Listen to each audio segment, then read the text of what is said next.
तो hello everyone, हम लोग स्टार्ट करते हैं यूनिट फर्स्ट का पार्ट 3। इसमें हम देखेंगे मैन्युफैक्चरिंग क्वालिटीज़ के बारे में।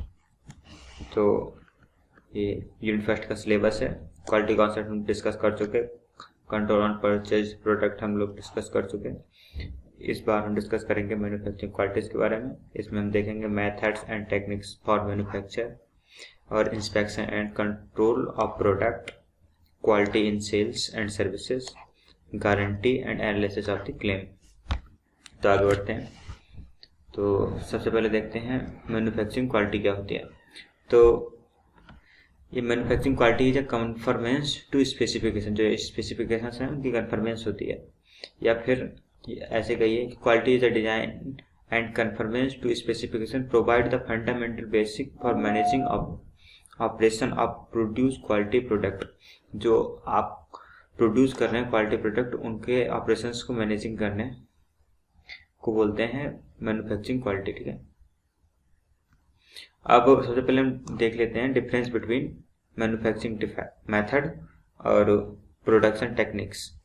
तो मैन्युफैक्चरिंग मेथड्स क्या होते हैं, ये डिपेंड करते हैं कस्टमर्स की रिक्वायरमेंट पर। और प्रोडक्शन टेक्निक्स क्या होती हैं, ये डिपेंड करती हैं मैन्युफैक्चरिंग पर। जैसे एक एग्जांपल लेते हैं, एक मोमबत्ती है, आप उसको मैन्युफैक्चर खुद भी कर सकते हो। ठीक है, आपको कस्टमर की रिक्वायरमेंट है तो आप उसे पिघला के कोई पाइप में डाल के उसे खुद मैन्युफैक्चर कर सकते हो। और किसी रिक्वायरमेंट है मैन्युफैक्चर की कि इस टाइप से यहाँ पे होना चाहिए, यहाँ पे मेरा नाम ऐस है, ऐस से स्टार्ट होता है तो यहाँ पे ऐस बना होना चाहिए, तो कस्टमाइज कर सकते हो कस्टमर की रिक्वायरमेंट के हिसाब से। तो ये तो हो गया मैन्युफैक्चरिंग का एक मेथड। लेकिन आपको प्रोडक्शन करना है, प्रोडक्शन एक लार्ज स्केल पे होगा, आपको ये नहीं कर सकते हो। तो ये मेनली लार्ज स्केल के यूज़ होता है या छोटे स्केल के लिए हम लोग यूज़ कर लेते हैं। तो आपको एक मैन्युफैक्चरिंग मेथड चूज़ करना होगा और उसी को अप्लाई करना होगा सब पे। आप कस्टमाइज नहीं कर सकते हर बार। तो यही मेनली डिफरेंस होते हैं मैन्युफैक्चरिंग मेथड्स में और प्रोडक्शन टेक्निक्स में। ठीक है, आगे बढ़ते हैं। अब बात करते हैं मैन्युफैक्चरिंग मेथड्स की। तो मैन्युफैक्चरिंग मेथड्स मेनली ये 3 टाइप के होते हैं। मास प्रोडक्शन, ये जब हमको बहुत ज़्यादा प्रोडक्शन करना होता है तब ये होता है मास प्रोडक्शन। दूसरा असेंबल और ऑर्डर मैन्युफैक्चरिंग, इसमें क्या करते हैं हम लोग चीज़ें मंगा लेते हैं, ऑर्डर कर लेते हैं, उसके बाद में केवल उन्हें असेंबल करते हैं, उसके बाद उनके गुड बना के मतलब चीज़ें बना के बेचते हैं। ठीक है, इसमें हम लोग कुछ क्रिएट नहीं कर रहे होते हैं, केवल उनको असेंबल करके उनका प्रोडक्ट बना रहे होते हैं। और तीसरी होती है जॉब प्रोडक्शन और बर्न ऑफ प्रोडक्शन। ठीक है, जॉब प्रोडक्शन मतलब इसमें कुछ समय के लिए, जैसे 12 महीने होते हैं तो हमने 4 महीने चली, फिर 2 महीने बंद रही, फिर 4 महीने चली, इस टाइप से कुछ टाइम तक चलती है, कुछ टाइम तक बंद रहती है। तो इसी को बोलते हैं जॉब प्रोडक्शन और बर्न ऑफ प्रोडक्शन। ठीक है, अब बात करते हैं मास प्रोडक्शन की। मास प्रोडक्शन में आता है एक तो डिस्क्रीट मैन्युफैक्चरिंग, दूसरी आती है प्रोसेस मैन्युफैक्चरिंग और तीसरी आती है रिपीटेटिव मैन्युफैक्चरिंग। तो पहली जो आती है डिस्क्रीट मैन्युफैक्चरिंग, इसमें क्या होती है कंटिन्यूस प्रोडक्शन। ये हम तब यूज करते हैं जब हाई वॉल्यूम को प्रोड्यूस करना होता है। इसमें क्या होता है कि इस टाइप से एक मतलब ऐसी सीरीज बनी होती है कि इधर से रॉ मटेरियल डालो और जो सारे बीच के जो भी फिनोमेनाज हैं सारे ऑपरेशन करने होते हैं, सीधे गुड्स निकलते हैं। ये कॉन्टिन्यूस सीरीज चलती रहती है, इसमें कोई मतलब बीच में रुकता नहीं है कुछ भी। और दूसरा होता है बैच प्रोडक्शन। यही बैच प्रोडक्शन यही होता है जॉब प्रोडक्शन से एकदम सिमिलर, कि कुछ बैचेस होते हैं कि ये मतलब 4 महीने के हमने 3 बैच बना लिए एक साल में, या फिर 2 बैच बना लिए। तो ये कौन से बैच का है, ये कौन से बैच का है, इस बैच में कितने वो करना है, तो इस टाइप से ये उस प्रोडक्शन को कहते हैं बैच प्रोडक्शन। ठीक है, अब बात करते हैं कॉन्टिन्यूस प्रोडक्शन, ये तो सेम ही है, ये प्रोसेस मैन्युफैक्चरिंग में आता है। रिपीटेटिव मैन्युफैक्चरिंग में एक तो बैच प्रोडक्शन यानी बैचेस बना के, एक होता है कॉन्टिन्यूस। ठीक है, तो मेनली इसी टाइप से देख लेना कि मास प्रोडक्शन, असेंबल और जॉब प्रोडक्शन, इतना याद रखना, ज़्यादा याद रखने की कोई खास जरूरत आपको है। तो अब बात करते हैं क्वालिटी कंट्रोल इंस्पेक्शन के बारे में। तो ISO स्टैंडर्ड के according inspection is activity of the measuring, examining, testing one और more characteristics of the product और service, comparing the result with the specific requirement in order to establish whether conformity is achieved for each characteristics. समझ गए होगा कि मतलब उसको examine करना है उस सर्विस को या फिर गुड्स को एक या अधिक पैरामीटर्स पे स्पेसिफाई उसकी रिक्वायरमेंट है जो कस्टमर की, उसके बेसिस पे, ठीक है। ये एग्जैक्ट डेफिनेशन है, चाहो तो पूरी छाप के आ जाना। आगे बढ़ते हैं, quality control and inspection.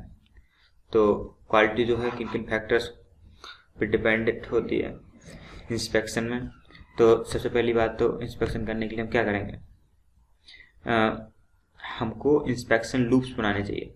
Inspection loop समझते हो, इफ और एल्स, अगर ये हुआ और अगर ये हुआ, अगर ये इस तरह से डिफेक्ट हुआ तो ये बंदा या फिर मतलब ये मशीन पकड़ लेगी, अगर ये इस तरह से डिफेक्ट हुआ तो ये मशीन पकड़ लेगी। हमें मतलब पकड़ में आ जाना चाहिए कोई भी डिफेक्ट है तो।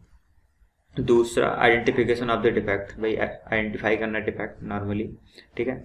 तीसरा, करेक्शन ऑफ द डिफेक्ट, मतलब जो भी हमारे पास डिफेक्ट है उसको करेक्ट करना। और determination of the cause of the defect, अब डिटरमाइन करना कि वजह क्या है इस डिफेक्ट की, ठीक है। Feedback of this defect to appropriate person, अब उस बंदे को फीडबैक देना जो इसमें कुछ सुधार कर सके, यानी एप्रोप्रिएट पर्सन इसी को बोलते हैं। आगे बढ़ते हैं, अब बात करते हैं quality in sales and service, ठीक है। तो ये है after sales service quality dimensions. तो आफ्टर सेल सर्विस समझते हो, जैसे कि एक कोई आपने मोबाइल खरीदा तो उससे पहले जो उन्हें सर्विस देनी थी वो तो दे चुके हैं, उसके बाद खरीदने के बाद, कोई भी प्रोडक्ट खरीदने के बाद उन्हें जो आपको कस्टमर को सर्विस देनी पड़ती है, जैसे गारंटी वारंटी इस टाइप की, उन सारी सर्विसेज को बोलते हैं आफ्टर सेल सर्विसेज। इसमें क्या होता है, information provision and service delivery, ठीक है, मेंटेनेंस की, बिलिंग सर्विसेज और कंप्लेंट हैंडलिंग, ये सारी जो होती हैं आफ्टर सेल सर्विसेज में आती हैं। और सर्विस क्वालिटी डायमेंशन, किन डायमेंशंस पे सर्विस की क्वालिटी डिपेंड करती है, एक तो रिलायबिलिटी, ठीक है, रिस्पॉन्सिवनेस, एश्योरेंस, एम्पैथी, टेंगेबल्स, इन सब पे आपकी डिपेंड करती है सर्विस क्वालिटी।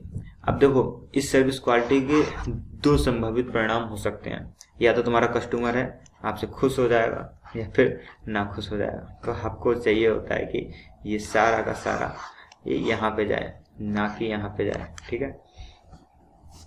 आगे बढ़ते हैं, guarantee analysis of the claim, ठीक है।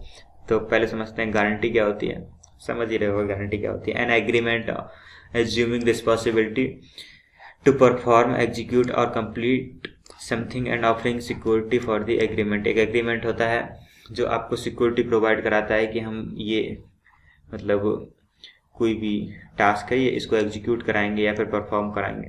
तो एक एज्यूमिंग रिस्पॉन्सिबिलिटी होती है, तो उसी का एग्रीमेंट गारंटी कहलाता है।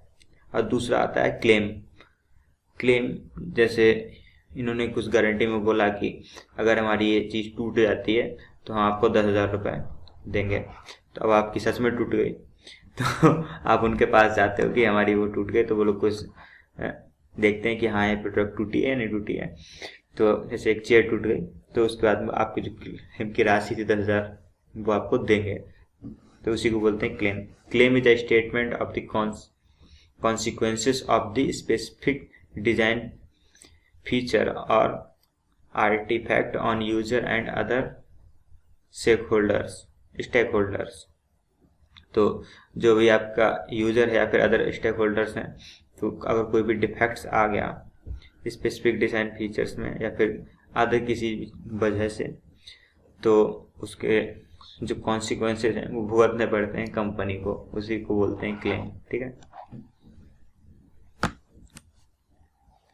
तो अब ये थैंक्स का नोटेशन है, खुश रहिए और PDF डाउनलोड कीजिए, डिस्क्रिप्शन पर लिंक पड़ा हुआ है।